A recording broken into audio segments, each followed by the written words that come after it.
Hello friend, অন্তরাস কিচেনে আপনাদের সবাইকে স্বাগত জানিয়ে শুরু করছি আজকের আমাদের রেসিপি দেশি মুরগির ঝোল। তো দেশি মুরগির ঝোল রান্না করার জন্য আমি এখানে নিয়ে নিয়েছি লঙ্কা বাটা, পেঁয়াজ বাটা, রসুন বাটা, আদা বাটা, জিরে আর ধনে বাটা। পুরোটা আমি একটা বাটির মধ্যে মিশিয়ে রেখেছি একসঙ্গে। তারপরে নিয়ে নিয়েছি টমেটো কুচি, দুটো ছোট ছোট টমেটোকে আমি কুচি করে নিয়েছি। তারপরে নিয়েছি লবণ আর হলুদ।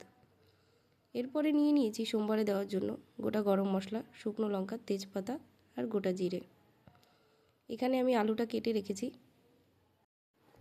ঝোলের জন্য যে জলটা আমি ব্যবহার করব সেটা আগে থেকে গরম করে নেব।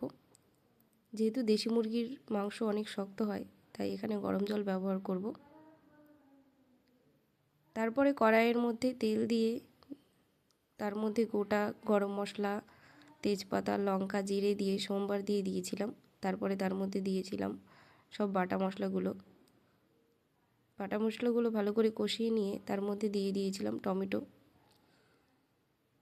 টমেটো দিয়ে কিছুক্ষণ কষিয়ে নিয়ে তার মধ্যে দিয়ে দিয়েছি আলুটা দিয়ে ভালো করে কষিয়ে নিয়ে তার মধ্যে দিয়ে দিয়েছি মুরগির মাংসটা।